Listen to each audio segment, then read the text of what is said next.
నిమిషాలు వాక్యాన్ని ధ్యానిద్దాం.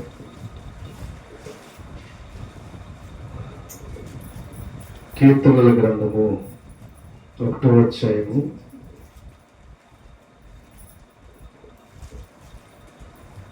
1వ వచనం చదవగలదు. దుష్టుల ఆలోచన చొప్పున నడవక, పాపుల మార్గమును నిలవక, అపహాస్యులు కూర్చుండు చోటను కూర్చుండక, యెహోవా ధర్మశాస్త్రమునందు ఆనందించు దివారాత్రము దాన్ని ధ్యానించేవాడు ధన్యుడు. చిన్న ప్రార్థన చేసుకున్నాం. మహాగణుడు అయిన గొప్ప దేవుడు, ఆశ్చర్యకరుడు తండ్రి, ఇదిగో నీ విలువైన సన్నిధానంలో చేరి మరొక్కసారి నీ బిడ్డల ముందు నిలబెట్టినందుకు స్తోత్రము.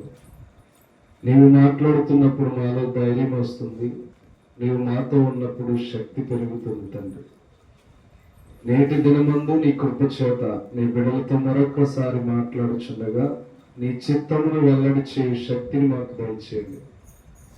అన్ని హృదయములను ఎరిగి ఉన్న దేవుడు గనక మా జీవితాల్లో కూడా సమస్తమును తండ్రి మేలుకరముగా మార్చి నడిపించే నీ గొప్పతనాన్ని బట్టి ఇదిగో విలువైన మాటలు కొన్ని నిమిషాల బిడ్డలకు అందిస్తుండగా నేను కాదు నువ్వు మాట్లాడితే గొప్ప కార్యాలు జరుగుతాయి కనుక ఒక్కొక్క హృదయంతో నువ్వు మాట్లాడి వారిని ధైర్యపరచి బలపరిచి మేలు చేసి నీ నామానికి మహిమ తెచ్చుకున్నాను. యేసుక్రీస్తు నామం పేరట అధికారం అంతటి నీ చేతులకు అప్పగించుకుంటూ యేసు నామం అడుగుచున్నాం తండ్రి, ఆమేన్. దేవుని యొక్క నామంలో మనము గడిచిన బుధవారం కొన్ని మాటలు విన్నాం. గడిచిన బుధవారం కొన్ని మాటలు విన్నాం. ఏ మాటలు విన్నాం? బుధవారము రాత్రి, బుధవారము తీసేతే గురువారము, శుక్రవారము, శనివారం, నేటి దిన ఉదయం. అంటే మనం లెక్కేసుకుంటే కేవలం 72 అవర్స్ మనం వాక్యమిని గడిచింది. ఎన్ని అవసరాలు ఎన్ని అవర్స్ అయింది? 72 అవర్స్ అయింది. ఈ 72 అవర్స్లో మీ బ్రెయిన్ ఎంత షార్ప్గా ఉందో ఆలోచన చేయండి. దేవుడు లోకమును ఎంతో ప్రేమించెను అన్న విషయం మీద మనం నేర్చుకున్నాం. అయితే దేవుడు ప్రేమించిన ప్రేమను మనము జ్ఞాపకాలతో ఆలోచన చేయకపోతే, దేవుడిచ్చిన అనుభవాలని మనం మర్చిపోతే ఏ రకముగా మన జీవితంలో ఆశీర్వదించబడతాం? కేవలం 72 గంటలు అయింది అంతే. ఎన్ని గంటలు? 72 గంటల్లో మనం మర్చిపోయామంటే మన బ్రెయిన్ ఎంత షార్ప్గా పనిచేస్తుందో ఆలోచించాలి. దేవుడు తన యొక్క మార్గాల్లో నడిపించుకోవడానికి ఇష్టపడుతున్నాడు. అందుకని దావీదు కీర్తనకారుడు కూడా దుష్టుల ఆలోచన చొప్పున నడవద్దు అంటే, దుష్టుల ఆలోచన చొప్పున నడవద్దు అన్నాడంటే వారిలా మనల్ని ఉండొద్దని చెప్తున్నాడు, వారిలా మనల్ని ఆలోచన చేయొద్దని చెప్తున్నాడు, వారిలా మనం బ్రతకూడదని చెప్తున్నాడు. వారు నడిచే నడవడికను బట్టి వాళ్ళు చెడిపోయిన వారు, మీరైతే దేవుని ఎదుట నమ్మకముగా ఉన్నవారని దేవుడు సెలవిస్తున్నాడు. దేవుడు తన యొక్క జీవితాన్ని ఎలా అయితే మనకి చూపించాడో ఆ ప్రేమను మనము చూపించడంలో ప్రతి దినము ముందుకు వెళ్ళాలి.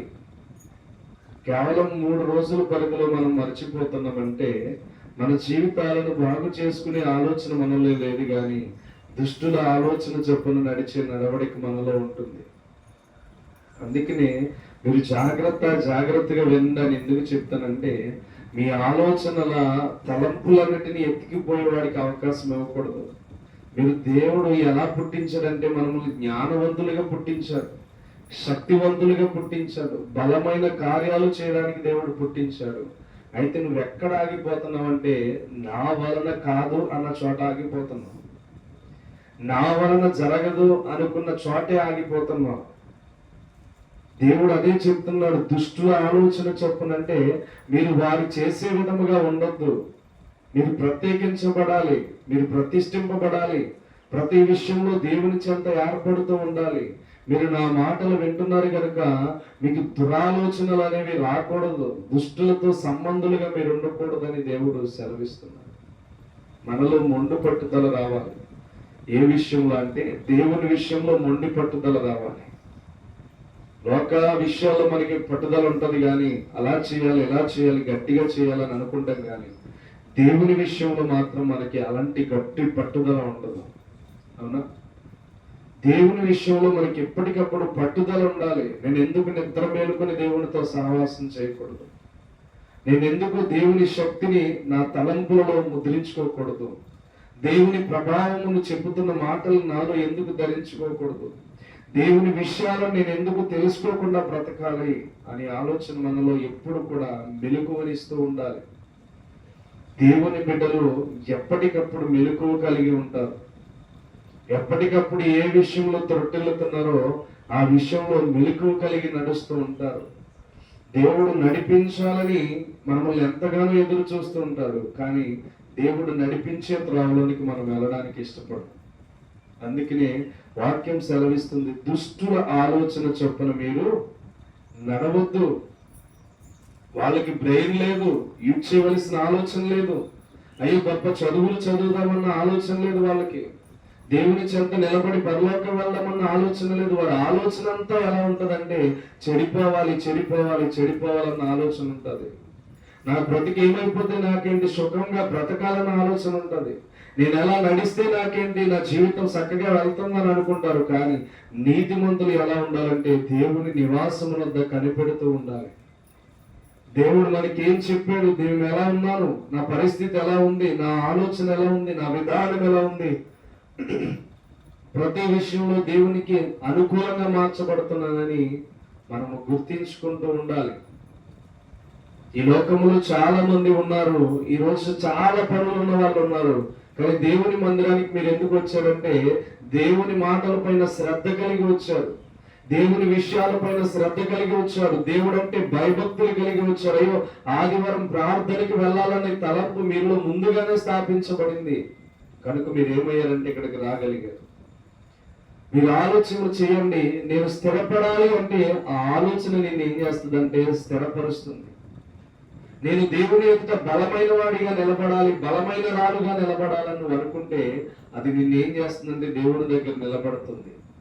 కేవలం ఎక్కడ అజ్ఞానం స్థాపించబడుతుందంటే మనలోనే స్థాపించబడుతుంది, అనాలోచన మనలోనే స్థాపించబడుతుంది, అవివేకం మనలోనే స్థాపించబడుతుంది, పనికిరాని వ్యర్థమైన ఆలోచనలన్నీ మన ద్వారానే స్థాపించబడుతున్నాయి. ఇవన్నిటికీ కారణం మనమే. అందుకనే దేవుని వాక్యం సెలవిస్తుంది, దుష్టుల ఆలోచన చొప్పున మీరు నడవద్దు, పాపుల మార్గమున నిలవద్దు. మనకి మీరు నేర్చుకోవాల్సింది ఏంటంటే నీతిమంతులుగా బ్రతకాలని. దేవుడు మనల్ని ఎంత ప్రేమిస్తున్నాడో రాత్రికాల సమయంలో మాట్లాడాను. ఆ ప్రేమనే మనం మర్చిపోతున్నామంటే ఆలోచన చేయండి. దేవుడు మన కొరకు ఈ లోకంలోనికి వచ్చి తను ఎంతో కష్టపడ్డాడు. అందుకనే గలతీ 4:11 అంటాడు, ఏమంటాడంటే నేను పడిన ప్రయాస వ్యర్థమైపోతుందేమో. చూడండి, మీరు చూడండి ఆ మాట, గలతీలకు 4:11 చూడండి. గలతీలకు 4:11 చూడండి.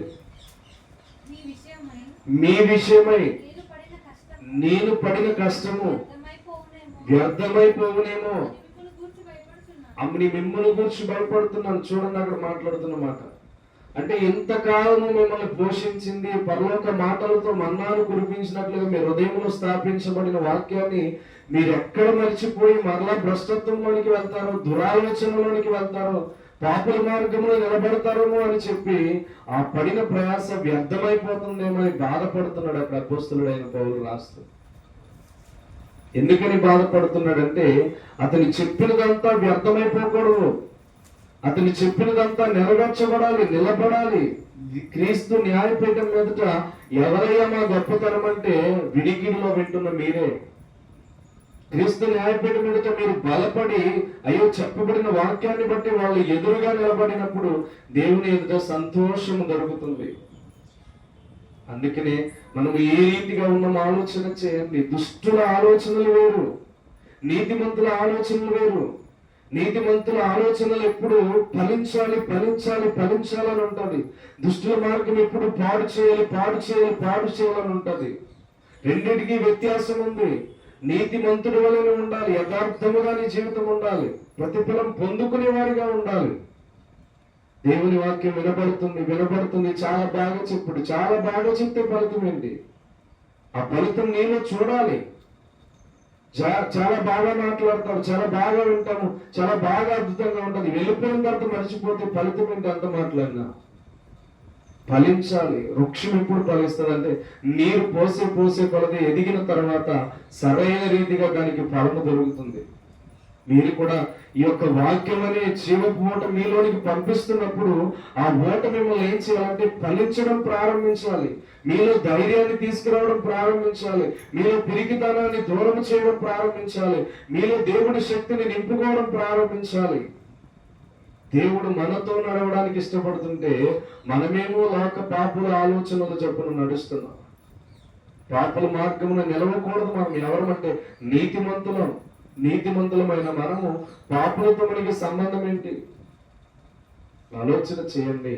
దేవుడు మనకి నేర్పిస్తున్న విధానము, దేవుడు మనకి తెలియచేస్తున్న విధానము ఒక క్రమబద్ధీకరణగా నేర్పిస్తున్నాడు. మనం ఎలా బ్రతకాలి. తల్లి నువ్వు ఎలా ఉండు, తల్లి అమ్మ నువ్వు ఎలా ఉండరా, నీతో నేను ఉంటాను, నీతో నేను స్నేహం చేస్తాను, నీకు ఏ అపాయం వచ్చినా నా అరచేతుల్లో నేను చెక్కుకుంటాను అని దేవుడు మనతో మాట్లాడుతుంటే మనం ఏం చేస్తున్నామంటే ఆలోచన అంతా వ్యర్థపరుస్తున్నాం. నీతిగా ఆలోచించవలసిన ఆలోచన, యథార్థముగా ఆలోచించవలసిన ఆలోచన, దేవుని సన్నిధిలో సరైన ప్రవర్తనతో బ్రతకవలసిన ప్రవర్తన మనలో కనబడట్లేదు. ఏమండి, మరి నేను ఎప్పుడు అంటూ ఉంటాను, పిల్లలు తప్పు చేస్తే తల్లిదండ్రులు బాధపడతారు. మరి పిల్లలుగా మనము దేవుడు ఎంతగానో మన స్థానంలోకి వచ్చి ఆలోచన చేస్తే ఎంత దారుణం అది. ఆలోచన చేయండి. దేవుడు మనము చూసి బాధపడకూడదు. ఒక తల్లిదండ్రులుగా మీ పిల్లలను చూసి బాధపడుతున్నప్పుడు యావత్ ప్రపంచానికి ఒక్కడే తండ్రి ఉన్నప్పుడు ఆ తండ్రి నన్ను చూసి ఇంకెంత ఘోర శిక్ష అనుభవిస్తున్నారు ఆలోచన చేయండి. కేవలం ఎంతో ఈ 800 కోట్ల మందిలో కేవలం 1 కోట మంది రక్షించబడితే సరిపోతుందా దేవునికి? ఆలోచన చేయండి. 800 కోట్ల జనాభా, 1 కోటి మంది రక్షించబడితే మిగతా 799 కోట్లు. దేవుడు ఎంత నొచ్చుకున్నాడో ఆలోచన చేయండి, ఎంత బాధపడుతున్నాడో ఆలోచన చేయండి. అవిశ్వాసంతో ఉన్న జీవితాలు, నీతి న్యాయములు లేకుండా బ్రతుకుతున్న జీవితాలు కనబడుతున్నాయి. మనం ఎలా ఉంటున్నాం ఈరోజు? దేవుడు అదే చెప్తున్నాడు, మీరు దుష్టుల ఆలోచన చొప్పున నడవద్దు, పాపుల మార్గమున నిలవద్దు.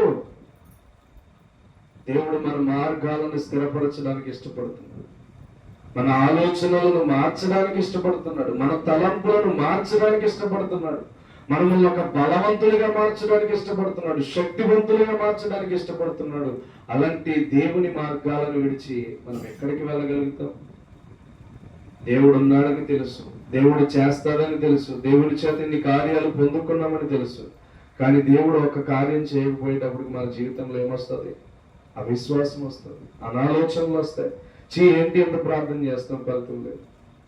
అందుకని పాట ఉంటుంది, పోరాటం దేవునిదైతే నాకేలారాటం, విశ్వసించి నిలుచుంటేనే ఇస్తాడు విజయ కిరీటం, గొలియాతును పుట్టించినదే దావీదును హెచ్చించుటకే. ఒక శ్రమ మనకు వచ్చిందంటే దాని యందు దేవుడు మనల్ని హెచ్చించడానికే. ఒక బలహీనత మనలోనికి వచ్చిందంటే దాని ద్వారా మనల్ని పైకి లేవడానికే. ఏమండి, ఎగ్జామ్లో ఫెయిల్ అయిపోయిన తర్వాత మరలా రాయకూడదు ఎందుకు విడిచిపెడతామా? ఎగ్జామ్ ఫెయిల్ అయిపోయిన తర్వాత విడిచిపెట్టాం. మరలా కంపల్సరీ దాన్ని టాప్ మార్కులతో సంపాదించాలని అనుకుంటాం. మన విషయంలో కూడా ఓటములు వచ్చినప్పుడు మనం ఎలా ఉండాలంటే గెలిచేవారిగా ఉండాలి. ఓడిపోయాం కదా అని కృంగిపోయి అక్కడ ఆగిపోకూడదు. అర్థమవుతుందా? అందుకని కార్యము జరిగినా జరగకపోయినా అదే పాటలో ఉంటది, దేవుడు చేసినా చేయకపోయినా ఆయన యందు నీ విశ్వాసము ఉండాలి. అదే మన జీవితంలో లక్ష్యం. దేవుడు మనకి తెలియచేసే విధానం, దేవుడు మనకి తెలియచేసే ఆలోచన, ప్రతి విషయంలో దేవుడు మనతో మాట్లాడతాడు. ఎందుకంటే మనతో స్నేహం చేయడానికి దేవుడు ఇష్టపడుతున్నాడు. మనల్ని నడిపించడానికి ఇష్టపడుతున్నాడు. మన బాధలు ఓదార్చడానికి దేవుడు ఇష్టపడుతున్నాడు. మన ప్రతి విషయాన్ని నేను చెప్పాను, ఆయన అరచేతిలో ఎలా ఉన్నాడంట, చెక్కుకొని ఉన్నాడు. మీ చేత చదివించాను మాట, ఎప్పుడు చదివించాను అమ్మా? చూడండి, తన అరచేతిలో మనల్ని చెక్కుకొని ఉన్నాడు. అర్థమవుతుందా? 51 గత బుధవారమే చదివించాను మీ చేత. తన అరచేతిలో మనల్ని చెక్కుకొని ఉన్నాడు అంటే ఆయన అరచేతిలో చెక్కుకొని ఉన్నాడు. ఆయన అరచేతిలోనికి వెళ్ళే అర్హత మనకు ఉందో లేదో ఆలోచన చేయండి. ఆయన అరచేతిలోనికి వెళ్ళాలంటే ప్రధాన పాత్రుడు మనకి మొదటి స్థానముగా ఉండాలి. దేవుడే మన జీవితంలో ప్రధాన పాత్రుడే ఉన్నాడు కనుక మనం మొట్టమొదటి ఎవరికి ఇవ్వాలంటే ప్రిఫరెన్స్ దేవునికి ఇవ్వాలి. అప్పుడు ఆయన ఏం చేస్తాడంటే మన మార్గములన్నిటిలో చక్కగా మనల్ని నడిపిస్తాడు. నడిపిస్తున్న దేవుడు ఏ రీతిగా మాట్లాడుతున్నాడు చూడండి. 73వ కీర్తన 24వ వచనంలో,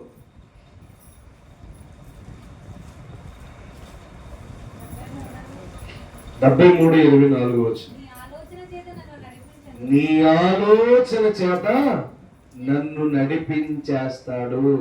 ఏం చేస్తాడు? ఆయన ఆలోచన చేత నడిపిస్తాడంటే ఎప్పుడు? దుష్టుల ఆలోచనలు మనకి దూరమైనప్పుడు, దుష్టుల ప్రభావం మనలోనికి దూరమైనప్పుడు. రెండింటి చూడండి, ఆయన కొత్తవాడేం కాదు. అర్థమవుతుందా? మీరు బాగా అర్థం చేసుకోండి. అక్కడ చదవబడిన లేఖనం, ఆయన ఆలోచనల చేత నడిపిస్తాడు. ఎప్పుడు? మనము దుష్టుల ఆలోచనలు విడిచినప్పుడు ఆయన సొంత ఆలోచనల చేత మనల్ని నడిపిస్తాడు. ఆయన బలము చేత మనల్ని నడిపిస్తాడు. ఆయన శక్తి చేత మనల్ని నడిపిస్తాడు.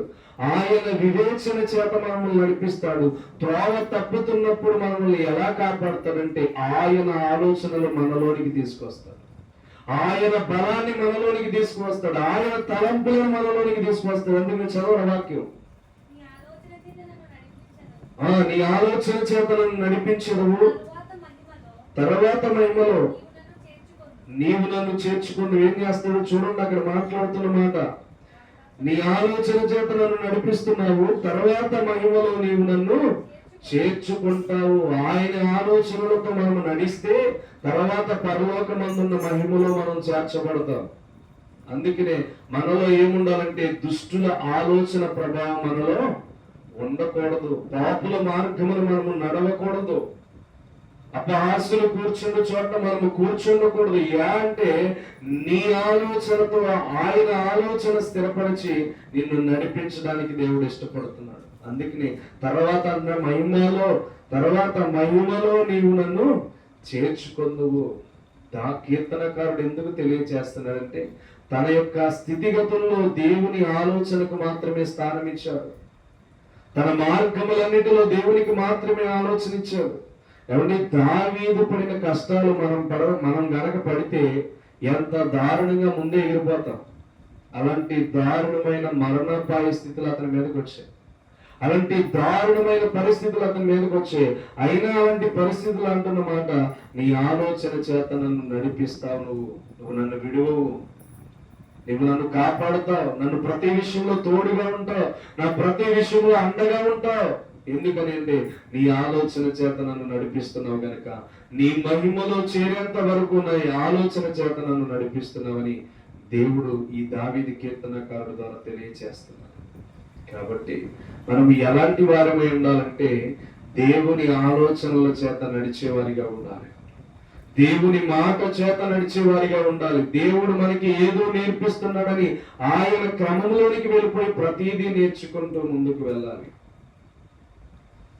బైబిల్ చదివేటప్పుడు ఇది వరకు చెప్పాను. ఎంతమందికి నిద్ర వస్తుంది? బైబిల్ చదువుతున్నారా? యవనస్తులు చదువుతున్న బైబిల్ చదవండి. చదివితే మన జీవితంలో ఎలా ఉండాలి అనేది అర్థమవుతుంది.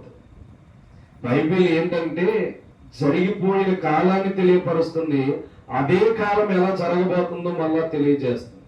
అర్థమవుతుందా? మన జీవితం గురించి సొలొమోను ఏం రాస్తున్నాడంటే మునుపు ఉండినదే మరలా జరగబోతుందని చెప్తున్నాడు. అర్థమవుతుందా? మునుపు జరిగిపోయిందే మరలా జరగబోతుంది అని దేవుడు సెలవిస్తున్నాడు సొలొమోను ద్వారా. కాబట్టి బైబిల్ చదివితే కాలం ఎలా సంపూర్ణం అవబోతుందో దేవుడు క్లారిటీ ఇచ్చాడు. అందుకని మన నడవడిక ఎలా తెలుసుకోవాలంటే దేవుని ఆలోచన చేత నేర్చుకోవాలి, దేవుని విషయాల చేత నేర్చుకోవాలి, దేవుని మార్గాల చేత నేర్చుకోవాలి. అర్థమవుతుందా? వినండి, వాక్యాన్ని విన్నప్పుడు దేవుడు నీ కొరకు ఎంత శ్రమ పడ్డాడో ఆలోచన చేయండి. పడిన ప్రయాస వ్యర్థమైపోతే నీకు లాభమేమి ఉండదు. పడిన ప్రయాస పనికి రాకుండా పోతే ఏ యొక్క ఆలోచన ఉండదు. అర్థమవుతుందా? కేవలం ఆలోచన చేయండి. శుక్రవారం రాత్రి నుంచి ఈ సమయం వరకు అసలే కడుపులోకి ఏమీ వెళ్ళకుండా మాకు ఎక్కడి నుంచి వస్తుంది బలం? ఎక్కడి నుంచి వస్తుంది బలం అంటే దేవుని నుండి వస్తుంది. ఎప్పుడైతే మనకి ఆహారం ఇదని అనుకుంటామో ఈ ఆహారం మనల్ని ఏం చేస్తుంది అంటే బ్రతికించడం ప్రారంభిస్తుంది. మనల్ని ఎలా మాట్లాడాలో నేర్పిస్తుంది, మనల్ని ఎలా నడవాలో నేర్పిస్తుంది, ఎలా ఆలోచన చేయాలో నేర్పిస్తుంది. ఇన్ని మర్మాలన్నీ ఎక్కడి నుంచి వస్తున్నాయి అంటే ఈ వాక్యాన్ని చదివే కొలది మనలోనికి ధైర్యం అనేది వస్తూ ఉంటుంది. అందుకనే వాక్యాన్ని చదవండి, చదువుతూ ప్రార్థన చేయండి. ప్రార్థన చేసినప్పుడు మన ఆలోచనలు దేవుని ఎదుట ఏమవుతాయంటే స్థిరపరచబడతాయి. మీకు జ్ఞానము రెట్టింపబడుతూ ముందుకు వెళ్తూ ఉంటుంది. అందుకని ఈ యొక్క సామెతల గ్రంథం 24:3 ఏమంటాడంటే జ్ఞానము చేత ఇల్లు కట్టబడును, అది వివేచన వలన స్థిరపరచబడుతుంది అంటాడు. ఏ ఇల్లు? మన దేహమే ఇల్లు. నీ దేహము దేవుని ఆలయం అని ఎరుగవా అన్నాడు. అర్థమవుతుందా? కాబట్టి ఇందులో మనము జ్ఞానమును కట్టుకోవడం ప్రారంభిస్తే వివేచన వలన పరలోకం వెళ్ళే ఆలోచన దేవుడు మనకి తెలియచేస్తాడు. మరి మనం అసలు మన జ్ఞానాన్నే రెట్టింపు చేసుకోవడానికి అవకాశం ఇవ్వలేకపోతున్నాం. ఖండిస్తున్న మాటలు నీ హృదయంలో చేరుతున్నప్పుడు నీ హృదయంలో చేరి నీ జ్ఞానాన్ని పెంచుకోవాలని ఆలోచన నీలోనికి రావాలి. నీ జ్ఞానాన్ని రెట్టింపు చేసుకోవాలని ఆలోచన మీకు ఉండాలి. ఏమండి, ఈ రోజు రేపొద్దుటి పని కోసం ఆలోచించమా? ఆలోచిస్తారా? ఎంతమంది ఆలోచిస్తారు? ఈ రోజు రేపటి పని కోసం ఆలోచించమా? రేపు పని ఉంటే బాగుందని ఎంతమంది కనిపిస్తుంది? అందరికి అనిపిస్తుంది. అదే దేవుడు చెప్తున్నాడు, రేపటి దినం నీకు కావాలి అంటే నేటి దినాన్ని నాతో పోరాటంలో ఉండు. నీకు ఆశీర్వాదం కావాలన్నా, లేకపోతే నీలో ఒక ప్రతిఫలింపు కావాలన్నా, నీకు కావలసినవి ఏమైనా జరగాలన్నా మొట్టమొదటి నాకు ప్రాధాన్యత ఇవ్వి. నీ ఆలోచనను స్థిరపరిచేవాడు నేను. నీ హృదయంలో మాట పలకక ముందే ప్రతిదాన్ని గమనించేవాడు నేను. నీకు శ్రమ రాబోతుందంటే దానికంటే ముందుగా తెలుసుకునేవాడు నేను. అలాంటప్పుడు నువ్వు నాతో ఆలోచన చేయి. దుష్టుడి వల్ల వాక్యాన్ని వింటావు, లేకపోతే విడిచిపెట్టేస్తావు అని ఆలోచన నీలో ఉండకూడదు. నీతిమంతుడిగా నీ జీవితం నీ దేవుని నివాసములతో కాల్చుకొని బ్రతుకుతూ ఉండాలి. అందుకని ఈ 74 కీర్తన 73 కీర్తనలు ఏమన్నాడమ్మా? అయినను నీ ఆలోచన చేత నన్ను నడిపించదవు, తరువాత మహిమలో నీవు నన్ను చేర్చుకొందువు. కాబట్టి దుష్టు ఆలోచన చొప్పున ఏం చేయమన్నాడు? నడవద్దు అన్నాడు. ఆయన ఆలోచనకు చోటు ఇవ్వమన్నాడు. కాబట్టి మనం ఎలాంటి వారిమై ఉన్నామో బాగా ఆలోచన చేయండి. యథార్థమైన త్రోవల యందు నడిచేవారిగా ఉండాలని చెప్తున్నా. చూడండి 18వ కీర్తన 32వ వచనం చూడండి.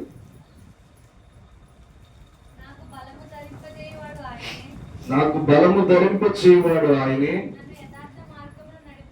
నన్ను యథార్థ మార్గములో నడిపించువాడు ఆయనే. చూడండి, అక్కడ మాట్లాడుతున్నమాట.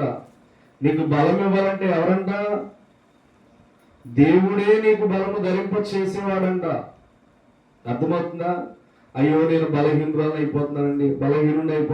ఎక్కడి నుంచి బలహీనుడు అయిపోతున్నావు అంటే నీ మాటలు నీ ఆలోచన స్థిరము లేని వలన నువ్వు బలహీనుడు అవుతున్నావు. నీలో బలం ఉందని ఎప్పుడైతే గుర్తిస్తావో, ఆ బలము క్రీస్తు ద్వారా ఉందని ఆలోచన చేస్తావో, ఆ బలము నిన్ను శక్తితో నడిపించబడుతుంది. ఎప్పుడు బలహీనత వస్తుందంటే దేవుడు ఏం చేయలేలే అన్నప్పుడు బలహీనత వస్తుంది. అర్థమవుతుందా? దేవుడి వలన ఏది కాదులే, దేవుడి వలన ఏది అప్పగించిన వేస్ట్లో అని అనుకుంటావో అప్పుడు నీలో బలహీనత వస్తుంది. అందుకని ఇక్కడ కీర్తనకారుడు అన్నాడు, నాకు బలము ధరింప చేయవాడు యెహోవాయే. ఆయన అంటే దేవుడే. ఆయన బలమునిస్తాడు, కానీ ఆయన బలాన్ని మనం పరీక్షించకూడదు, ఆయన శక్తిని మనం పరీక్షించకూడదు, ఆయన విషయాలను మనం పరీక్షించకూడదు. దేవుడు చేయలేనిదంటూ ఈ లోకంలో ఏది లేదు. మానవుడే తనకు తానుగా కీడు తెచ్చుకుంటున్నాడు, మానవుడే తనకు తానుగా బలహీనుడు అవుతున్నాడు, మానవుడే తనకు తానుగా దేవుడిచ్చే సర్వాంగ కవచమును విడిచిపెట్టేస్తున్నాడు అని ఆలోచన చేయండి. ఈ రోజైనా దేనిలో పడిపోతున్నావు, దేనిలో బ్రతుకుతున్నావు, దేనిలో జీవిస్తున్నావు, ఏ ఆలోచన ప్రతి దినము నేను కృంగదీస్తుంది, దీన్ని అంతటిని ఒక లెసన్ గా రాసుకుని దేనిలో పడిపోతున్నావు దానిలో పడిపోకుండా నువ్వేం చేయాలంటే ప్రార్థన చేయడం ప్రారంభించాలి. అయ్యా నేను ఈ పరిస్థితిలో పడిపోతున్నాను, నీలో విశ్వాసం లేకుండా ఈ విషయంలో పడిపోతున్నాను, నువ్వేం చేయాలంటే నా బలము వచ్చేంత వరకు నీతో ఉండాలయా అని చెప్పి మనం ప్రార్థన చేయాలి. బలమంతా పోయిన తర్వాత ప్రార్థన చేయగలుగుతావా? తల్లి ఉందో గంట మోకరించమంటే మోకరించగలుగుతుందా? మోకరించగలుగుతుందా? నువ్వు మోకరించగలవు ఒక గంట, నువ్వు మోకరించగలవు ఒక అరగంట, నువ్వు మోకరించగలవు 2 గంటలు. కానీ నీకు మోకరించే ఆ బలం ఉన్నా కానీ ఆ తల్లిలా వృద్ధాప్యానికి వెళ్ళిపోయిన తర్వాత మోకరించాలంటే నీకు బలం సరిపోదు. అందుకని నీ బలం ఎక్కడ ఉందంటే నీ చేతిలోనే ఉంది. దాన్ని యూజ్ చేయడంలో నువ్వు ఎలా ఉన్నావంటే ఏదో అవకాశాన్ని బట్టి యూజ్ చేస్తున్నావు, కానీ ఆ బలాన్ని నువ్వు ప్రతిదినం యూజ్ చేస్తే ఆ బలము దేవుని ద్వారా ధరించబడుతుంది. దేవునికి స్తోత్రం. అర్థమవుతుందా? ఆయన ద్వారానే బలము ధరించబడుతుంది మనకి, ఆయన ద్వారానే శక్తి మనలోకి వస్తుంది, ఆయన ద్వారానే యథార్థమైన త్రోవలను మనం నడవగలుగుతున్నాం. ఆయన లేకపోతే యథార్థమైన మార్గాలు మనకి ఎక్కడి నుంచి వచ్చింది? అందుకని అన్నాడు, నన్ను యథార్థ మార్గంలో నడిపించువాడు ఆయనే. ఈరోజు నువ్వు యథార్థంగా నడుస్తున్నావో లేదో నీ మనస్సాక్షికి తెలుసు. తప్పుడుగా నడుస్తున్నావో లేకపోతే తప్పు చేయకుండా నడుస్తున్నావో నీకు తెలుసు. పక్కవాడికి అన్యాయం చేస్తున్నావో అన్యాయం చేయకుండా నడుస్తున్నావో నీకు తెలుసు. అబద్ధమైన మాటలు పక్కవాడి విషయంలో మాట్లాడుతున్నావో లేకపోతే అర్థార్థమైన మాటలు మాట్లాడుతున్నావో అన్నీ నీకు తెలుసు. తెలుసా తెలీదా? మన అంతరంగానికి ప్రతి విషయం తెలుసు. మనం ఏ తప్పు చేసినా మన అంతరంగం ఏం చేస్తుందని తెలుసా? అది తప్పు అని మనకి తెలియజేస్తూ ఉంటుంది. మన అంతరంగం ఏం చేస్తుందంటే అది వ్యర్థము అని మనకి తెలియజేస్తుంది. కానీ మనము మన యథార్థతను నమ్ముకోక తప్పునే చేయడానికి ఇష్టపడతాం. ఇలా ఎంతమంది లేరు? ఉన్నారు లేరా? చాలా మంది ఉన్నారు. తల్లిదండ్రులు మోసం చేయడం తప్పు అని తెలుస్తుంది, కానీ మోసం చేసే పరిస్థితికి వెళ్ళిపోతారు తప్ప వాళ్ళని మోసం చేయకుండా ఉండేవాళ్ళు లేరు. అర్థమవుతుందా? బిడ్డలు ఎందుకు పాడైపోతారంటే వాళ్ళకి తప్పని తెలుసు, అందులో తలపెట్టకూడదు, అందులో తలదొరచకూడదు, అది వ్యర్థమైంది, వ్యసనం, అది దానిలో నుంచి బయటికి రాలేరు అని తెలిసినా కానీ దానిలోనికి వెళ్తారు. ఎందుకంటే వాళ్ళ యథార్థతను వారు నమ్ముకోరు, వారి శరీరాన్ని వారు నమ్ముకొని బలహీనపరచబడతారు. అందుకని నాకు బలమునిచ్చేది నీవు, నా యథార్థ మార్గంలో నడిపించేది నీవే అని చెప్తున్నారు. ఈరోజు నీ యథార్థ మార్గం నీకు తెలియచేస్తుంది, నీ హృదయం నీకు తెలియచేస్తుంది. ఏది తప్పు ఏది అబద్ధమో ప్రతి క్షణము నీ హృదయం ఖండిస్తూ నీకు బుద్ధి చెప్తూ ఉంటుంది. ఆ యథార్థతను విడిచిపెట్టి నీ శరీరమునకు బలమును ధరించుకోవడానికి లోక శక్తిని నువ్వు పొందుకుంటున్నావు. లోకాలని ఆశించొద్దు. దేవుని పాట ఉంది, లోక భోగాలను ఆశించే వారికి లేని లేదండి పరలోక రాజ్యము. లోక భోగాలను ఆశించే వారికి లేని లేదండి పరలోక రాజ్యము అని ఆ పాట ఉంది. అర్థమవుతుందా? ఎప్పుడైనా సరే ఆలోచించే, నువ్వు ఈ లోక భోగాలను ఆశిస్తే పరలోకాన్ని కోల్పోతావు. అందుకనే నేను బలహీనుడని కాదు, నీవే నాకు బలం ఇస్తున్న దేవుడు అని దేవి యొక్క దావీదు కీర్తనకారుడు మాట్లాడుతున్నాడు. నన్ను యథార్థ మార్గంలో నడిపించేవాడు నీవే అని చెప్తున్నాడు. చూడండి, ఏసేపు యథార్థ మార్గంలో నడిచాడా? కానీ సంసోను ఎందుకు నడవలేకపోయాడు? తన శరీరానికి అవకాశం ఇచ్చాడు సంసోను, కానీ యథార్థ మార్గంలో నడవాలని, తన భార్యకు మాత్రమే చోటు ఇవ్వాలని యొక్క యోసేపు మాత్రం పాపానికి దూరం అయిపోయాడు. మరి ఎవరి విషయంలో తేడా ఉంది? ఆలోచించే విధానంలో తేడా ఉంది, వాళ్ళు మాట్లాడే మాటలో తేడా ఉంది, వారి ప్రవర్తనలో తేడా ఉంది. యోసేపు నీతిని కాపాడుకోవాలని పారిపోయాడు, అదే సంసోను నీతితో జీవించాలని దేవుడు తెలియచేసినా గాని తన నీతిలో నడవలేకపోయాడు. అర్థమవుతుందా? మీరు వాక్యాన్ని చదివినప్పుడు బాగా గుర్తెరగండి. నీతిమంతుడిగా బ్రతకమని యేసేపుకు దేవుడు వచ్చి చెప్పలేదు. నీతిమంతుడిగా బ్రతకమని దావీదుకి యొక్క యేసేపుకి దేవుడు చెప్పలేదు. ఎవరికి చెప్పాడంటే, సంసోనుని నేను పుట్టించుకుంటాను, ఇశ్రాయేలు నా ప్రజలను విడిపించడానికి ఇతడు నీ గర్భమును పుడుతున్నాడు. ఈ రహస్యము, ఆ యొక్క నాజీరు చేయబడిన రహస్యము ముగ్గురికి తప్ప ఇంకెవరికి తెలియకూడదు అన్నాడు. మరి లోక భోగాలను ఆశించిన సంసోను తన జీవితాన్నే పాడు చేసుకున్నాడు. దేవుడు మాట్లాడకపోయినా నీతి యథార్థతను కాపాడుకున్నది యేసేపు. దేవుడు తెలియచేసిన యథార్థతను పాడు చేసుకున్నది సంసోను. అర్థమవుతుందా? తెలియని వాడు దేవుని నీతిని కాపాడుకున్నాడు. దేవుని కోసమే పుట్టానని తెలిసిన వాడేమో తన నీతిని చెడగొట్టుకున్నాడు. అర్థమవుతుందా? ఈరోజు వాక్యం నీకు అదే చెప్తుంది. నీ బలమును నువ్వు నమ్ముకుంటే మోసపోతావు. నీ శక్తిని నువ్వు నమ్ముకుంటే మోసపోతావు. దేవుడిచ్చిన బలాన్ని నువ్వు నమ్ముకుంటే, దేవుడిచ్చిన శక్తిని నువ్వు నమ్ముకుంటే, ఆ వాక్యం నిన్ను ఏం చేస్తుందంటే ఎంతో ప్రతిఫలింప చేయడం ప్రారంభిస్తుంది, ఎంతో నేను జీవించడం ప్రారంభిస్తుంది, ఎంతో ఆశీర్వాదకరంగా నడవడం ప్రారంభిస్తుంది. అందుకని మనం ఏం చేయాలంటే నీతి యథార్థమైన త్రోవలయందు నడుచుకోవాలి. నీకు బలం వచ్చేది ఎప్పుడు చెప్పాలి? మీకు బలం వచ్చేది ఎప్పుడు? కాన్సన్ట్రేషన్ ఇక్కడ ఉంది అందరికి. మీకు బలం వచ్చేది ఎప్పుడు? దేవుని శక్తి వలన మాత్రమే మీకు బలం వస్తుంది. దేవుడు బలం ఇస్తేనే మీలో బలం నిలబడగలుగుతుంది. అర్థమవుతుందా? వాక్యం వినండి. వినేటప్పుడు వాక్యం ఎలా ఉంటుందంటే గర్జించు సింహం వలె ఉంటుంది. వాక్యం ఎందుకు చెప్పబడుతుంది తెలుసా? యోధపత్రిక 20వ వచనం చూడండి. యోధపత్రిక 20వ వచనం చూడండి. వాక్యం ఎందుకు ప్రకటించబడుతుందో.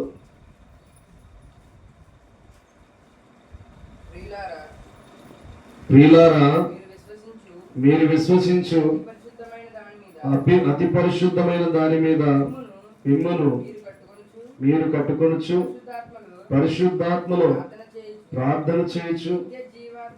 నిత్య జీవార్థమైన మన ప్రభువు యేసుక్రీస్తు కనికరము కొరకు కనిపెట్టుచు దేవుని ప్రేమలో నిలిచినట్లు కాచుకొని ఉండుడి. సందేహపడు వారి మీద కనికరము చూపుడి. మళ్ళీ చదవమా?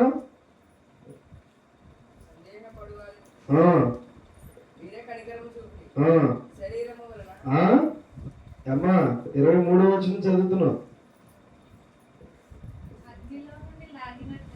అగ్నిలో నుండి లాగినట్టు కొందరిని రక్షించుడి. శరీర సంబంధమైన వారి మీద అపవిత్ర ప్రవర్తనకు ఏమాత్రము నొప్పుకొనక దాన్ని అసహించుకొని భయముతో కొందరిని కరుణించుడి. ఎక్కడి నుంచి ఎక్కడికి వెళ్ళిపోతున్నా చూడమ్మా బైబిల్ చదివేటప్పుడు. అర్థమవుతుంది? అగ్నిలో కొందరిని లాగినట్టు రక్షించుడి అన్న మాట వేసిపోయి శరీరం కడికి వెళ్ళిపోయాడు మనోడు. అర్థమవుతుందా? అగ్నిలో నుంచి కొందరిని లాగునట్టు చేయమంటున్నాడు, రక్షించమంటున్నాడు. వాక్యం దేనికి ప్రకటించబడుతుందంటే మనము నశించిపోకూడదని ప్రకటించబడుతుంది. మన జీవితాలు పాడైపోకూడదని ప్రకటించబడుతుంది. దేవుని ఆత్మ చేత మనము నింపబడాలని దేవుని యొక్క ఆత్మ ప్రకటించబడుతుంది. మనము తప్పకుండా ఏం చేయాలంటే మనల్ని అగ్నిలో నుంచి లాగుతున్న ప్రతి మాట మనలో జీవింప చేయడానికి మనం ఇష్టపడాలి. అర్థమవుతుందా? బైబిల్ కాన్సన్ట్రేషన్ పెట్టి చదివితేనే అర్థమవుతుంది. బాగా గుర్తుపెట్టుకోండి. వాక్యం విని మీ కొందరికి ఏమవ్వాలంటే మీకు జ్ఞానం రావడం ప్రారంభించబడాలి. ఎందుకు ఈ మాటలంటే నరకమని అగ్నిగుండం ఉంది, అందులో పడితే గనక బయటికి రావడానికి అస్సలు వీలు పడదని వాక్యం సెలవిస్తుంది. అందుకని ఈ మాటలు ఏంటంటే అగ్నిలో నుంచి మీ హృదయాలన్నిటిని లాగాలి. మీ ఆత్మను పరిశుద్ధాత్మతో నింపబడాలి.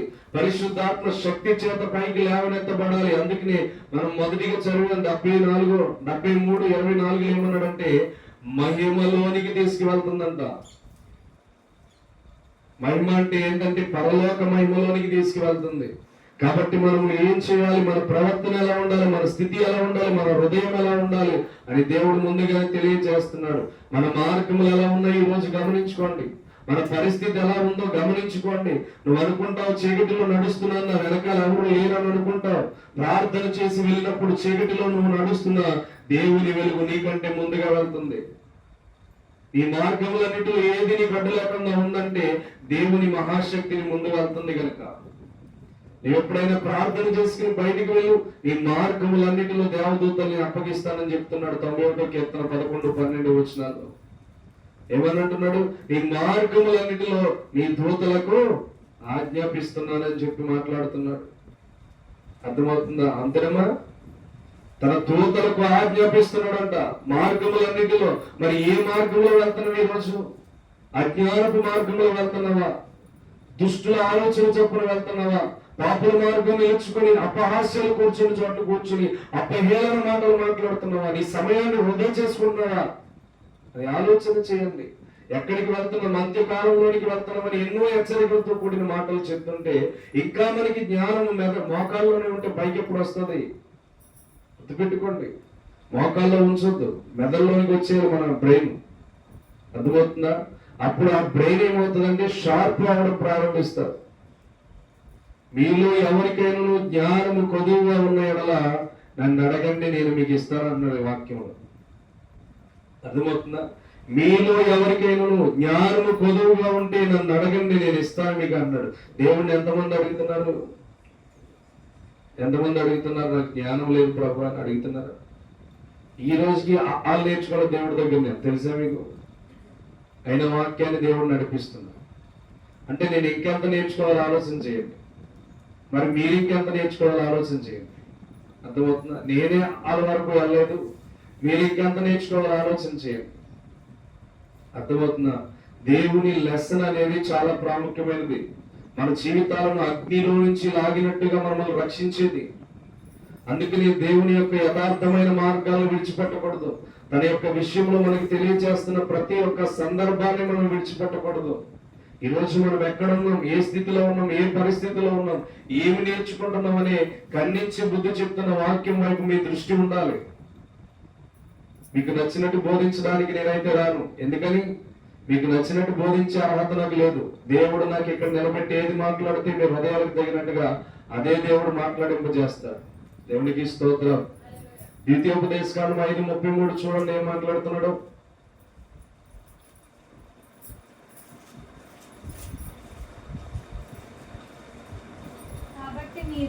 కాబట్టి మీరు కుడికే గాని ఎడమకే గాని తిరుగక మీ దేవుడైన యెహోవా ఆజ్ఞాపించినట్లు చేయుటకు జాగ్రత్త పడవలెను. మీరు స్వాధీనపరచుకొనబోవు దేశంలో జీవించుచు మేలు కలిగి దీర్ఘాయుష్మంతులైనట్లు మీ దేవుడైన యెహోవా మీకు ఆజ్ఞాపించిన మార్గములన్నిటిలో నడుచుకొనవలెను. ఏం చెప్తున్నాడు? దేవుడు అనుగ్రహించిన మార్గములన్నిటిలో మనం ఏమన్నాడు? నడుచుకోమన్నాడు. ఎక్కడి కోసం నడుచుకోమన్నాడు అంటే పరలోకమనే యెరూషలేము పట్టణం ఉంది. ఆ నూతన యెరూషలేము ఈ లోకానికి వచ్చేటప్పటికి మీరు ఏం చేయాలంటే ఆయన ఆజ్ఞలను చక్కగా నడుచుకొని మన జీవితాలు ఉండాలని దేవుడు తెలియజేస్తున్నాడు. ఎవరికి వారికి తీర్పు ఉంటుందండి. పాస్టర్ గారు నన్ను లాక్కెళ్ళండి, నేను లాక్కెళ్ళలేను. అర్థమవుతుందా? పాస్టర్ గారు బోధించే వాక్యం నేను అదే చెప్తాను. పాస్టర్ గారు బోధించే వాక్యం సత్యమో కాదో మీరు నేర్చుకోండి. పాస్టర్ గారు నేను మొత్తం చేయట్టుకోండి అంటే ఏముండదు. ఫ్లైట్ ఎక్కేటప్పుడు భార్య భర్తలు ఒకరు చేయించుకుంటే సరిపోతా? ఇంకొకరికి కూడా ఉండాలి. ఇద్దరికి పాస్పోర్ట్ ఉంటేనే లోపలికి అలౌడ్ ఉంటుంది. నా భార్య చేయించుకున్న నా భార్య పాస్పోర్ట్ నేనే వెళ్ళొస్తానంటే అక్కడ ఏం ఊరుకోడు. ఈ లోకంలోనే సెక్యూరిటీ కూడా ఏం చేస్తాడు? గెంటేస్తాడు. అక్కడ కూడా అంతే. పాస్టర్ గారు అయినా నేను వస్తాను, నేను దాన్ని తీసుకెళ్ళంటే ఏముండదు. అర్థమవుతుందా? రిజర్వేషన్ చేయించుకుని ఏం కాదయి, అప్పటికప్పుడు బయలుదేరవలసిన ప్రయాణాలు అవి. కాబట్టి ఎవరికి వాళ్ళే దేవుడిచ్చి యథార్థమైన మాటల యందు నడవాలి. కుడికి గాని ఎడమకి గాని తొలగిపోవద్దు. చక్కని మార్గంలో మీరు నడవాలి. యథార్థమైన మార్గంలో నడవాలి. భక్తి మార్గంలో నడవాలి. దేవుడిచ్చే ఆలోచనతో నడవాలి. మీ ఆలోచన ఎలా ఉంటుంది తెలుసా? ఇంకో 10 నిమిషాలు పాస్టర్ గారు ముగిచ్చేస్తారు, చక్కగా ఇంటికి వెళ్ళి పడుకోవచ్చు. అర్థమవుతుందా? పనులు ఉన్నాయనుకో, పాస్టర్ని ఇంకెంత 11:30 అయిందంటే గంటలో ముగించేస్తాడు. 10 నిమిషాలు ఇంటికి వెళ్ళిన తర్వాత ఏం చేయాలని ఆలోచించదు. వాక్యం విని ఏం నేర్చుకుంటాం ఆలోచించి. మనం ఆశీర్వదించబడాలి, లేకపోతే దేవునిలో ఎదగాలంటే పక్కనున్న మైండ్ అంతా విడిచిపెట్టే, ప్రాముఖ్యంగా నువ్వు స్థిరపడేంత వరకు దేవునికి ప్రాధాన్యత ఇవ్వండి. సమస్యలు అనేవి, ఒత్తిడి అనేది, చాలా బలహీనమనేవి చాలా మంది జీవితాలు ఉంటాయి. ఇప్పటి వరకు నువ్వు శ్రమ లేకుండానే ఉన్నావా? ఆలోచించి. ఇప్పటి వరకు బాధ లేకుండానే ఉన్నావా? ఇప్పటి వరకు బయట ఆలోచన లేకుండానే ఉన్నావా? ఇవన్నీ ఉన్నాయి. కానీ దేవుడు అదే చెప్తున్నాడు, నువ్వు ఎడమికి గాని కుడికి గాని తొలగిపోవద్దు. చక్కని మార్గంలో నువ్వు నడిస్తే ఈ జీవితానికి గొప్ప ధన్యత, మంచిది ఉంది అని చెప్తున్నాడు. ఆ మంచిది ఏంటంటే నూతన యెరూషలేము ఈ లోకానికి రాబోతుంది. ఆ నూతన యెరూషలేములో నువ్వు జీవిస్తావని దేవుడు తెలియజేస్తున్నాడు. కాబట్టి నువ్వు నేర్చుకుంటున్న విధానంలో దేవుణ్ణి చూపించు. దేవుడు ఏమన్నా నిన్ను కొన్ని కోట్ల రూపాయలు ఇచ్చి నా మందిరంలో అది చేయని చెప్తున్నాడా? నీకు చెప్తున్నాడా? నీ జీవితాన్ని బాగు చేసుకోయ్యా, నీ జీవితం ఎలా ఉంటే బాగుంటుందయ్యా, నీ జీవితం నా దగ్గరికి రాస్తే నీ మార్గములన్నింటిలో నేను నడిపిస్తానయ్యా అని చెప్తున్నాడు. 16 చూడండి, మత్తయి సువార్త 14:28 అనుకుంటా.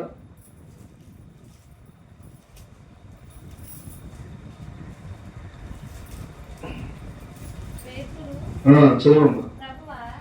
పేతురు, ప్రభువా నీవే అయితే నీళ్ళ మీద నడిచి నీ యొద్దకు వచ్చుటకు నాకు సెలవిమ్మని ఆయనతో అనెను. ఆయన రమ్మనగానే పేతురు దోణి దిగి యేసునొద్దకు వెళ్ళుటకు నీళ్ల మీద నడిచిను గాని గాలిని చూసి భయపడి మునిగిపోసాగిన, ప్రభువా నన్ను రక్షించమని కేకలు వేసాను. చూడండి అక్కడ ఏమంటున్నాడు, యేసుక్రీస్తు వారేమో నువ్వు నడిచొచ్చే అన్నాడు.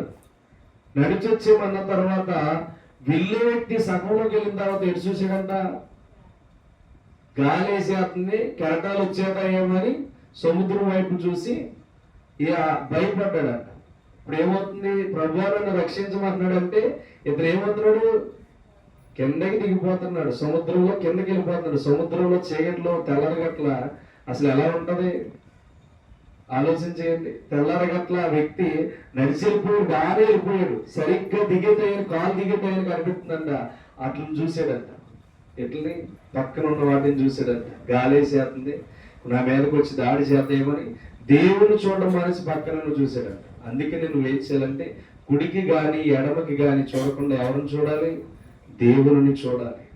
దేవుని చూస్తే నువ్వు పడిపోతున్నప్పుడు నిన్ను తన దోషుల్లోనికి తీసుకొని పైకి లేవనెత్తాడు. దేవునికి స్తోత్రం. అర్థమవుతుందా? నువ్వు పడిపోతున్నప్పుడు ఎడమకి గాని కుడికి కానీ వెళ్ళలేదు కనుక, నీ త్రోవ యథార్థమైనది కనుక ఆయన ఏం చేస్తాడంటే ఆయన చేతులతో ఇలా పైకి లేవనెత్తి నిన్ను ధైర్యముగా బలపరుస్తూ ముందుకు తీసుకువెళ్తాడు. దేవునికి స్తోత్రం. అర్థమవుతుందా? నీ పరిస్థితి, నీ ప్రభావం ఎలా ఉందో తెలుసా? దేవుడు చెప్తున్నాడు, ఆ కింద వచనంలో చూడండి ఏమన్నాడు, అటు ఇటు చూస్తే కనుక వెంటనే యేసు చెయ్యి చాపి అతన్ని పట్టుకొని, అల్ప విశ్వాసి ఎందుకు సందేహపడుతుమని అతనితో చెప్పాను. అర్థమవుతుందా? ఏమన్నాడు? అటు చూసినా ఇటు చూసినా నిన్నేమనుకున్నప్పుడు దేవుని మాటలు విడిచిపెట్టేసి, దేవుడు చెప్పిన మాటలను విడిచిపెట్టేసి ఎడమకి కుడికి చూస్తే నీకేమనిపిస్తుంది? ఇప్పుడు నిన్నేమని పిలవాలి? అల్ప విశ్వాసి. అర్థమవుతుందా? అల్ప విశ్వాసం అర్థమవుతుందా? మనం ఎప్పుడు అల్ప విశ్వాసం అంటే దేవుడు చెప్పిన మాటలు విడిచిపెట్టి అటు గాని ఇటు గాని తిరుగుతామో నువ్వే అల్ప విశ్వాసి. దేవుడు అదే చెప్తున్నాడు, నేను రమ్మంటే నువ్వు రాలేదు, నేను నా వైపు చూడమంటే నీకు అసలు గాలితో సంబంధం ఏంటి, ఆ సముద్రంతో సంబంధం ఏంటి, నేను నిన్ను రమ్మంటే దానిపైన దృష్టి పెడతావు, నా మీద దృష్టి పెట్టని దేవుడు చెప్తున్నాడు. అర్థమవుతుందా? నువ్వు కూడా ఎడమకి గాని కుడికి గాని చూస్తే నీలో ఉన్న అల్ప విశ్వాసమే నిన్ను పాడు చేస్తుంది, నీలో ఉన్న బలహీనత నిన్ను పాడు చేస్తుంది. అంతకు మించి గొప్పదేమి లేదు, నీలో ఉన్నదే. అర్థమవుతుందా? అందుకని దేవుడు అన్నాడు, నేను రమ్మన్నాను, నువ్వు నన్ను చూసిరా.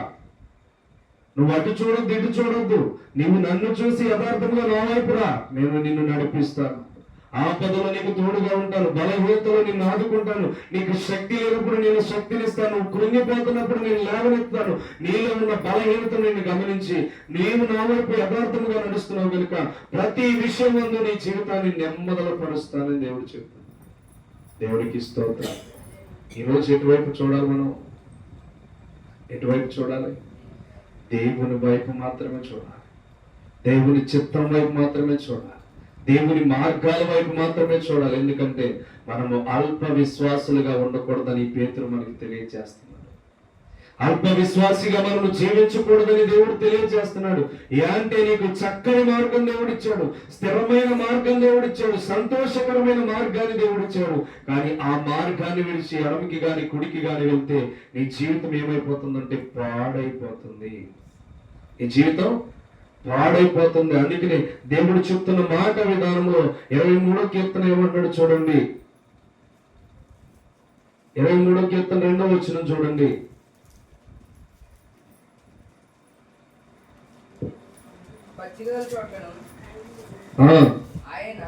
ఆయన 2వ వచనం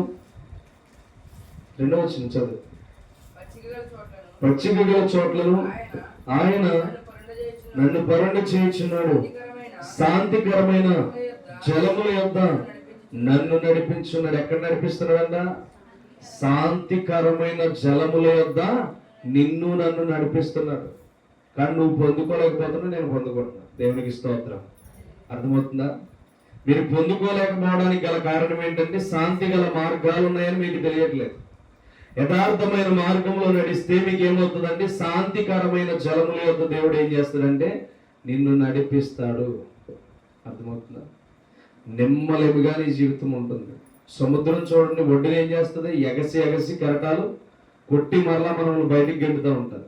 అదే మయానికి వెళ్తే ఏ కెరటం ఉండదు, చక్కగా నిమ్మలపరచబడి ఉంటుంది.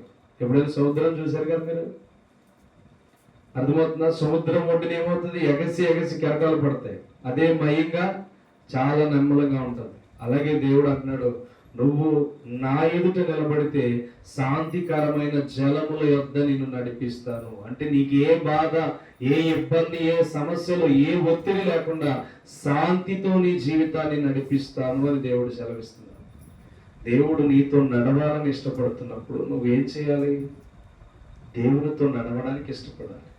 ఈరోజు నువ్వు నేర్చుకుంటున్న విధానంలో నీ మార్గం ఎలా ఉందో ఆలోచన చేయి, నీ ఆలోచన ఎలా ఉందో ఆలోచన చేయి, నీ ప్రవర్తన ఎలా ఉందో ఆలోచన చేయి, నీ జీవితం అంతా ఎలా ఉండాలో ఆలోచన చేయి, డిజైనింగ్ చేయి. అర్థమవుతుందా? కట్టుకున్న వస్త్రాలే మనం కట్టుకోవాలంటే ఇది కట్టేసాను, వేరేది కావాలండి అని చెప్తాం. షాప్కి వెళ్ళినప్పుడు చెప్పమా, ఈ డిజైనింగ్ వాడేసానండి, ఇలాంటి పట్టు చీర వాడేసానండి, వేరే కలర్ది పట్టంచు లేదా పెద్దంచు లేదా చిన్నంచు ఇవి కావాలని మనం ఏం చేస్తాం? సపరేట్గా వేయించుకుంటాం వాళ్ళ చేత. కట్టేసిన చీరలు కడితే కట్టేసిన చీరలు ఎందుకులే, ఈ సంవత్సరం కొత్త మోడల్ వచ్చిందంటారు, కొత్త మోడల్కి వెళ్తాం. అవునా?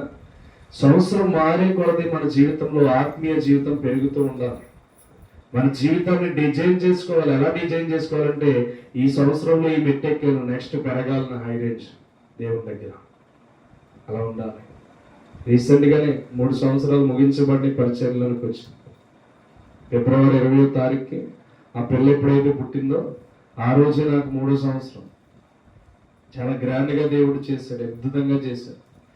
దేవుని చిత్తంలో ఏ ఇబ్బంది ఇరకటాలు లేకుండా దేవుడు చేశాడు. అంటే మనము దేవుడిచ్చిన ఆశీర్వాదాన్ని గుర్తుపెట్టుకోవాలి, దేవుడిచ్చిన బలాన్ని గుర్తుపెట్టుకోవాలి. అప్పుడు శాంతికరమైన జలముల యొద్ద మనల్ని దేవుడు ఏం చేస్తాడంటే నడిపిస్తాడు. విడవకూడదు దేవుని వాక్యాన్ని. విడిచిపెట్టి బ్రతుకుదాం, మోసం చేద్దాం అనుకుంటే నువ్వే మోసపోతావు. అర్థమవుతుందా? విడిచిపెట్టి బ్రతకాలని అనుకుంటే నువ్వే మోసపోతావు. ఎందుకని? నీ దేవుని గురించి న్యాయపీఠ మీదట నువ్వే లెక్క చెప్పాలి. అర్థమవుతుందా? చూడండి 2వ కొరింథీ 5వ అధ్యాయం ముగించేస్తాను. 7వ వచనం చూడండి. గనుక ఈ దేహములో నివసించినంత కాలము ప్రభువునకు దూరముగా ఉన్నామని ఎరిగి ఎల్లప్పుడూ ధైర్యము గలవారమై 10వ వచనం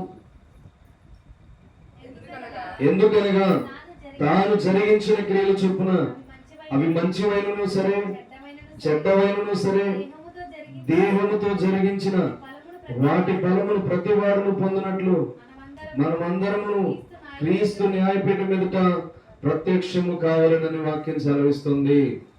అర్థమవుతుందా? మన దేహముతో చేసిన ప్రతి ఒక్కటి మనం న్యాయపీఠం మీదట ఏం చేయాలి? అప్పగించాలి లెక్క. ఈ లోకంలో చాలా మంది గ్రామంలో చూసినా, లేకపోతే యావత్ ఈ దేశంలో చూసినా, యావత్ ఈ ప్రపంచంలో చూసినా, నా ఇష్టమని నెరవేర్చుకుని వెళ్ళిపోతున్న ప్రతి ఒక్కడు ఏం చేయాలంటే క్రీస్తు న్యాయపీఠం మీదట కనబడి లెక్క, దేవునితో చేసినవన్నిటిని గురించి లెక్క అప్పగించాలి. అందుకు నేను దేవుడు ఏమంటున్నాడంటే, నా మార్గంలోనికి రా, నీ జీవితం బాగుంటుంది. నేను చెప్పే మాటలు విని నీ మార్గాలను స్థిరపరచుకొని ఎడమకి గాని కుడికి గాని తొలగిపోవద్దు. నువ్వు అల్ప విశ్వాసిగా ఉండడానికి వీల్లేదు, అవిశ్వాసిగా జీవించడానికి వీల్లేదు, యథార్థము లేకుండా ప్రవర్తించడానికి వీల్లేదు. నిన్ను మహిమలోనికి తీసుకువెళ్ళాలంటే నీలో యథార్థత కలిగిన మార్గము నడవాలి, పవిత్రమైన ఆలోచన కలిగి నువ్వు జీవించాలి. ప్రక్కవారి విషయాల్లోనూ ప్రక్కవి వారి విషయంలోనూ తలదూర్చి మాట్లాడే విధానం నీలో ఉండకూడదు.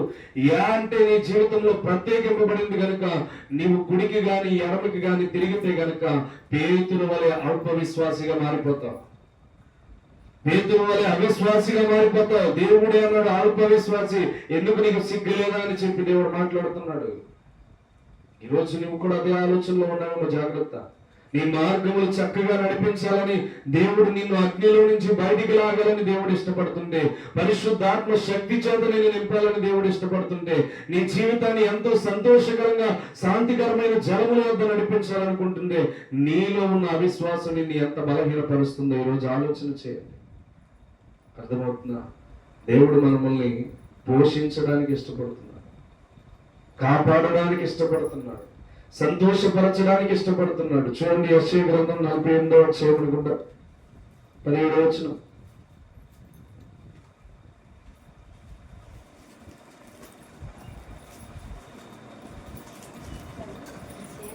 నలభై 17 అనుకుంటా. చూడమ్మా, నీ విమోచకుడును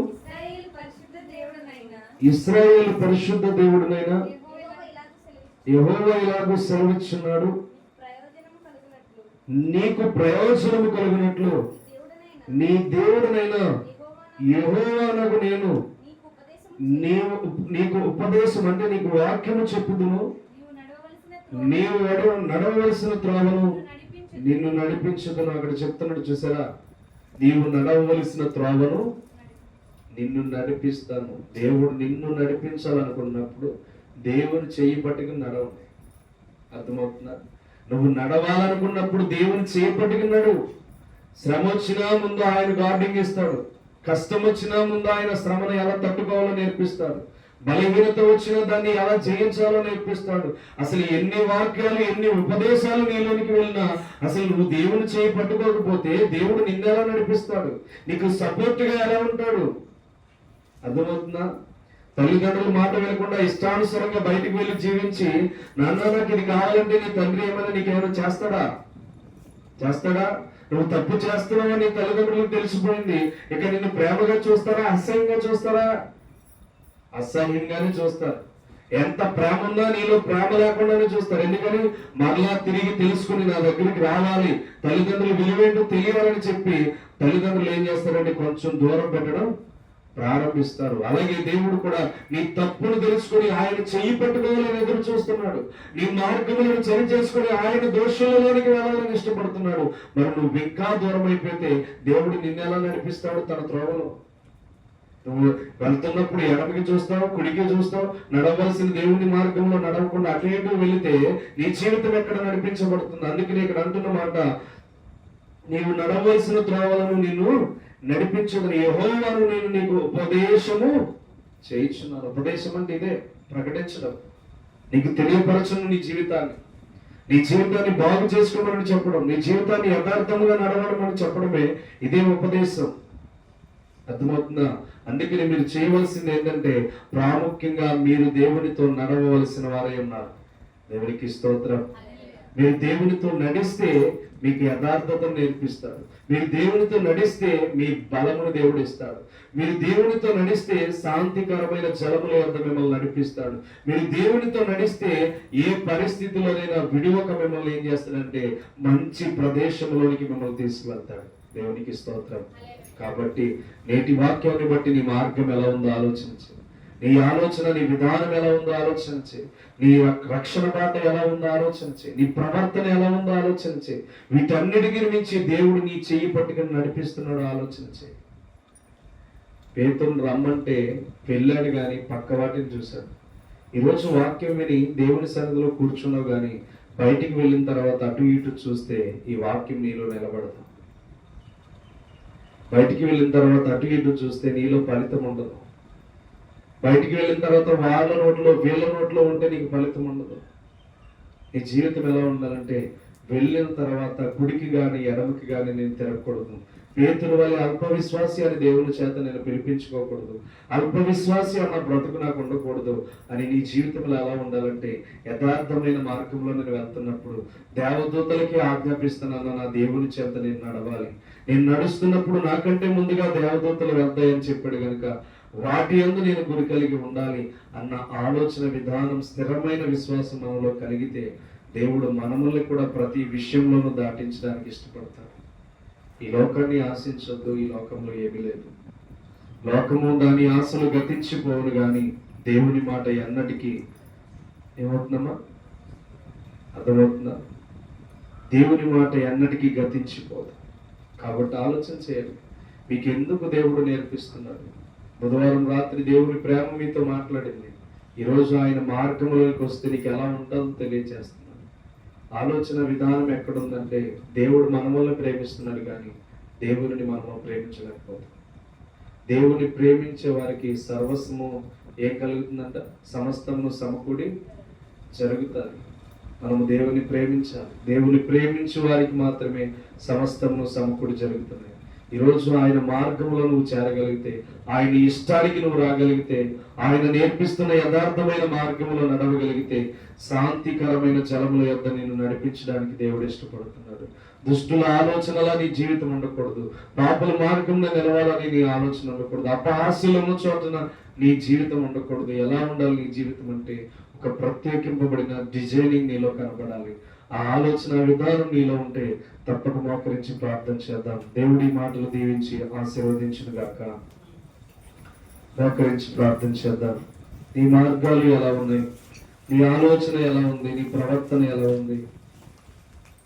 నీ స్థితి దేవుడు ఇష్టపడుతున్నప్పుడు దేవుడి దగ్గరికి వెళ్ళేలాగా ఉన్నావా? దేవుడు ఈ రోజు నీతో ఏం మాట్లాడాడు? ఏ మాటను నీ హృదయంలోనికి నాటేలాగా మాట్లాడాడు? ఏదో ఒక మాట నీ జీవితానికి దేవుడు అప్పగించాడు. ఈ రోజు ఏదో విషయంలో దేవుడు నీ జీవితాన్ని ఇలా ఉంటుంది నీ జీవితం అని మాట్లాడే ఉండుంటాడు. నీ హృదయంలో ఏదో ఒకటి ఈరోజు దేవుడు మాట్లాడాడు. కాబట్టి నువ్వు ఎలా ఉన్నావు? ఏ స్థితిలో ఉన్నావు? ఏ ప్రవర్తనతో ఉన్నావు? దేవుడు అంటే ఇష్టపూర్వకంగా ఉన్నావా? మనల్ని నడిపించు దేవుడి వైపు నీ చేతులు ఇస్తున్నావా? నిన్ను మంచి మార్గంలో నడిపించాలని ఇష్టపడుతున్న దేవునికి నీ జీవితంలో చోటు ఇవ్వగలుగుతున్నావా? ప్రియ సహోదరి సహోదరుడా, ఈ దేవునితో చేయించున్నవన్నీ దేవుని న్యాయపీఠం మీదట లెక్క అప్పగించవలసిన వారిగా ఉన్నాం కనుక ఈరోజు నీ జీవితం, నీ ప్రవర్తన, నీ ఆలోచన నేను కాదు, కేవలం నేను ఒక మనిషిని మాత్రమే.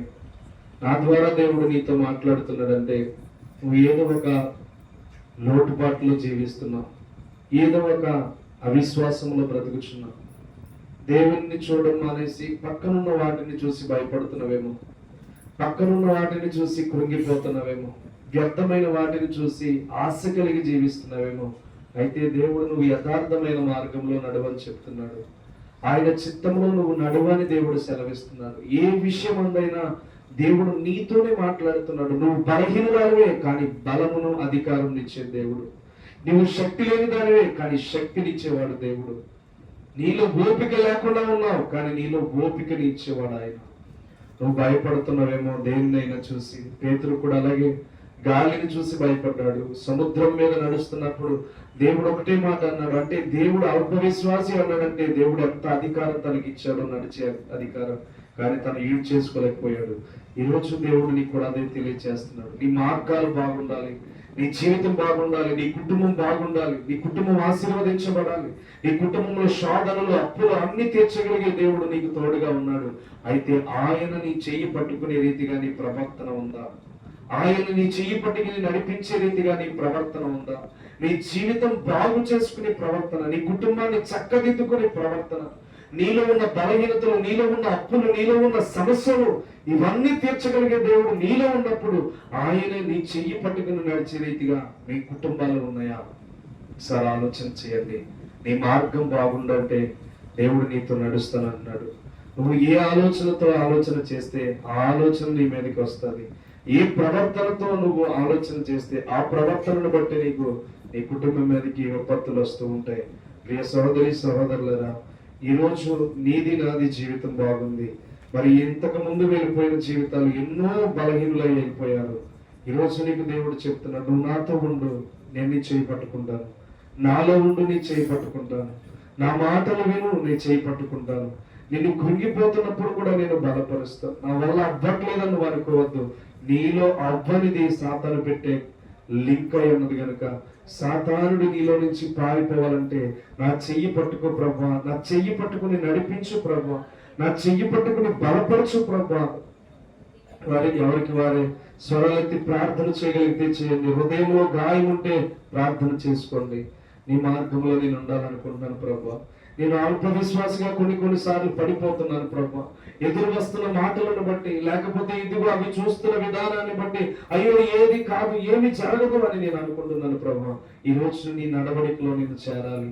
ఏదైనా చేయగల దేవుడు నీతో నడవాలి. నేను కుడికి గాని ఎడమకి గాని తొలగిపోకూడదు. యథార్థమైన మార్గంలో నేను నడుస్తాను ప్రభా. పవిత్రమైన హృదయంతో నీ అందకు చేరతాను ప్రభా.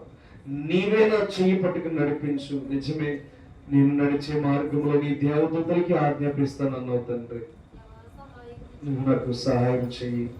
నేను నడుస్తాను, నేను యథార్థమైన త్రోవలందు నడుస్తాను, పరిపూర్ణమైన మార్గం ముందు నేను నడుస్తాను, ప్రత్యేకింపబడిన విషయాలలో నేను నడుస్తాను ప్రభా. నేను నా జీవితాన్ని బాగు చేసుకుంటాను, నా జీవితాన్ని బలపరుచుకుంటాను. ఎవరి జీవితము నాకు అనవసరం. నా కుటుంబం బాగుండాలి, నీ మార్గంలో నడవాలి, నా జీవితం నడవాలి, నా జీవితం నీతో ఉండాలి. నేను కొన్ని విషయాలు అల్పవిశ్వాసిగా ఆలోచిస్తున్నాను ప్రభు. నిజమే, సహోదరుడు ద్వారా నేను మాతో మాట్లాడావు తండ్రి. నిజంగా నువ్వు నాతో మాట్లాడావు, నన్ను బలపరిచావు. నేను నీతో ఉంటే నేను ఎంత శక్తి పొందుకుంటాను, ఎంత శాంతి మార్గాలు నాకు కలుగుతాయో. నేటి దినమును నీవు నాతో మాట్లాడావు తండ్రి. నేను ఇంకా కృంగిపోను, బలహీనుడిని కాను. నా బలమును బట్టి నిన్నే సేవిస్తాను, నా శక్తిని బట్టి నిన్నే నమ్ముకుంటాను. నా విషయాలన్నిటిలో నీకు మాత్రమే ప్రధాన స్థానం ఇస్తాను తండ్రి. నువ్వే నాకు సహాయం చేయండి, నువ్వే నాకు బలమునివ్వండి. నాలో ఓపిక లేదు, నాలో శక్తి లేదు, నాలో అన్ని బలహీనతలు కనబడుతున్నాయి, నాలో అన్ని అవివేకతనాలు కనబడుతున్నాయి.